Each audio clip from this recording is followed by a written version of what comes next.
அன்பர்களே, ஒரு ஜாதகத்திலே லக்கினத்திற்கு 12ஆம் இடத்துக்குடையவனுடைய தசா காலத்திலே அந்த ஜாதகர் வெளிநாடு செல்வார் என்று சொல்லப்படுகிறது.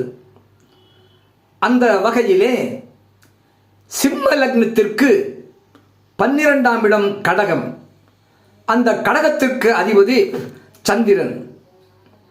ஆகவே சிம்ம லக்னத்தில் பிறந்தவர்களுக்கு அந்த சிம்ம லக்னத்திற்கு 12ஆம் இடமாகிய கடகத்திற்கு அதிபதியாகிய சந்திரனுடைய தசா காலத்திலே அந்த ஜாதகர் வெளிநாடு செல்ல வாய்ப்பு கிடைக்கும் என்றும் அங்கே சென்று அங்குள்ள நோய் பாதிப்புக்கு ஆளாவார் என்றும் சொல்லப்படுகிறது.